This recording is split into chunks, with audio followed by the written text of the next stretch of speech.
अस्सलाम वालेकुम बच्चों। आज का हमारा जो टॉपिक है वो है types of data model. Data model हम ऑलरेडी स्टडी कर चुके हैं कि क्या होता है। डाटा मॉडल हमारा एक ऐसा जो है वो नमूना या मुजस्मा होता है जिसके थ्रू हम अपने डाटाबेस को एक्सप्लेन कर सकते हैं, बता सकते हैं कि किस तरह हमारा डाटाबेस जो है वो काम करेगा। तो इसको हम कहते हैं डाटा मॉडल।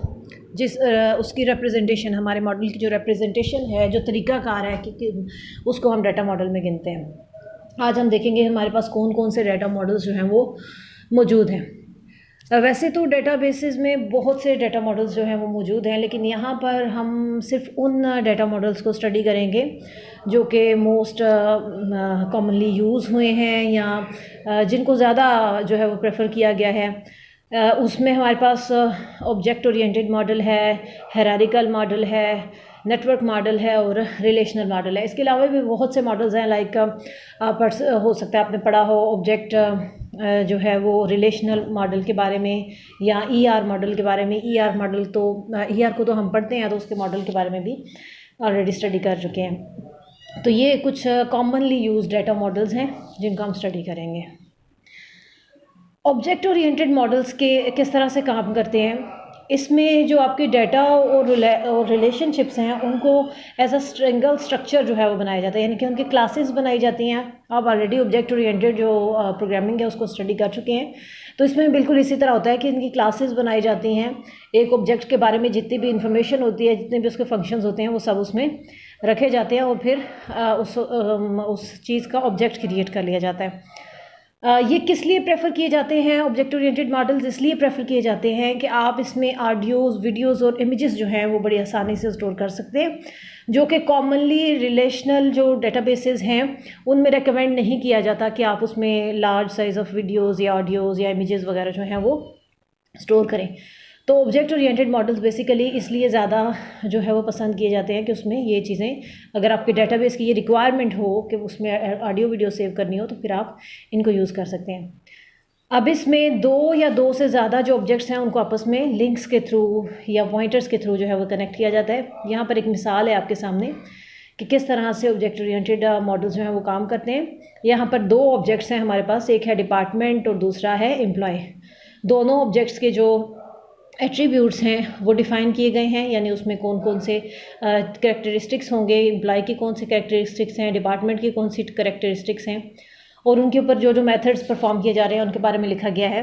अब इनको लिंक कैसे किया गया है, आप देख सकते हैं कि एम्प्लॉय में डिपार्टमेंट आईडी को सेंड किया गया है डेप्ट आईडी के नाम से, जो कि डिपार्टमेंट की आईडी है, उसका एट्रीब्यूट है। तो इनको थ्रू दिस की जो है वो आपस में रिलेट किया गया है। इस तरह हमारे ऑब्जेक्ट ओरिएंटेड मॉडल्स जो है वो काम करते हैं। हायरार्किकल मॉडल आ जाता है इसके बाद। ऑब्जेक्ट ओरिएंटेड बेसिकली ये मैं आपको सीक्वेंस में बता रही हूँ कि सबसे पहले हमारे पास ऑब्जेक्ट ओरिएंटेड मॉडल्स थे। ऑब्जेक्ट ओरिएंटेड मॉडल्स यूज़ किए गए डेटाबेसेस में उनको डाटा को रिप्रेजेंट करने के लिए। उसके बाद हमारे पास जो मॉडल्स आए, जिस तरीक़ाकार आया डाटा को स्टोर करने का, वो है हायरार्किकल मॉडल। यानी कि ऑब्जेक्ट ओरिएंटेड की जो लिमिटेशंस थी उनको आगे फर्दर ख़त्म करने के लिए हमारे पास जो है वो हायरार्किकल मॉडल आया। तो हायरार्किकल मॉडल में डाटा किस तरह से स्टोर होता है, एक ट्री, एक हायरार्की की फॉर्म में स्टोर होता है, जिसमें एक सिंगल रूट होती है और सारा जो डाटा है वो रूट से आगे चाइल्ड में डिवाइड हो रहा होता है। अब ऑलरेडी जो है वो डाटा स्ट्रक्चर्स पढ़ चुके हैं, उसमें ट्री जो है वो आपने पढ़ा है। ट्री में आपको पता है कि रूट होती है और उसके बाद उसके चाइल्ड होते हैं और लेवल्स होते हैं। बिल्कुल आपका जो हायरार्किकल मॉडल है वो इसी रूट्स और हायरार्किकल जो स्ट्रक्चर है जो उसकी ट्रीज़ का, उसी को जो है फॉलो करता है। इसमें सबसे मेन क्या होता है कि जितनी भी जो आपका डेटाबेस है वो एक रूट से स्टार्ट होता है और एक्सपैंड हो जाता है एक ट्री की तरह, और चाइल्ड नोड्स जो हैं इसमें ऐड करते जाते हैं। इसमें एक जो चाइल्ड नोड होती है वो एग्जैक्टली एक पेरेंट से बिलोंग करती है, यानी कि उसका जो लिंक है वो एक से ज़्यादा पेरेंट्स या एक से ज़्यादा अपर नोड से नहीं आ सकता। ये पॉइंट बहुत इंपॉर्टेंट है हायरार्किकल मॉडल में कि एक जो चाइल्ड नोड होती है वो एग्जैक्टली एक पेरेंट से बिलोंग करती है।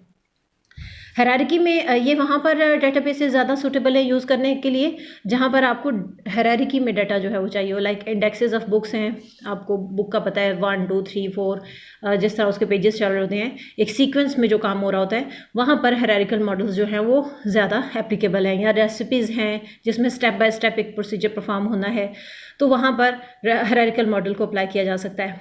इसका जो रिलेशनशिप है वो 1 to many रिलेशनशिप बनता है अब इसके डिफरेंट डाटा के दरमियान।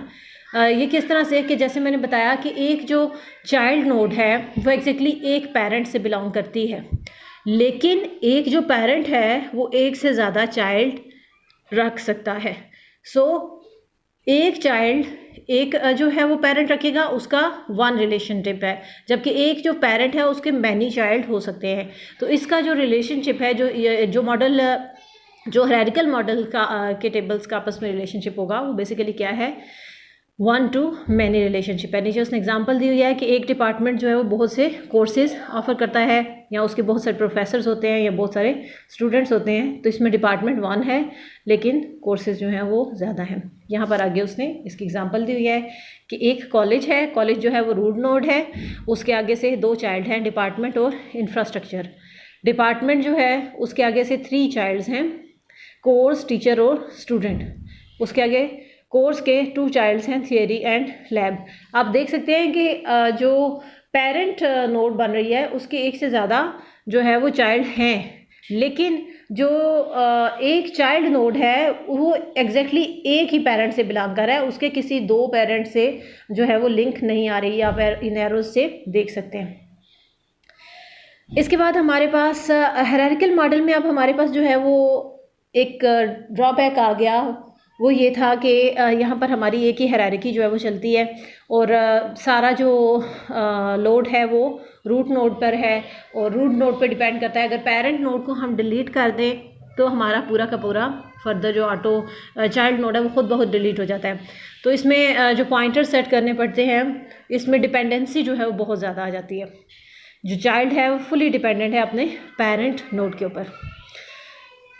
अच्छा जी, अब नेक्स्ट हमारा जो टॉपिक है नेटवर्क मॉडल। नेटवर्क मॉडल जो है वो एक्सटेंशन है आपके हायरार्किकल मॉडल की। इसमें डाटा जो है वो ट्रीज़ की बजाय ग्राफ्स की फॉर्म में स्टोर किया जाता है। इसका क्या मतलब है, ग्राफ्स भी आपने जो है वो डाटा स्ट्रक्चर में पढ़े हैं। इसका क्या मतलब है कि जो आपका है एक चाइल्ड नोड है वो मल्टीपल पेरेंट्स से आ सकता है, यानी कि उसके एक से ज़्यादा पेरेंट्स जो हैं वो हो सकते हैं। उसका लिंक एग्जैक्टली एक अपर नोड से नहीं होगा।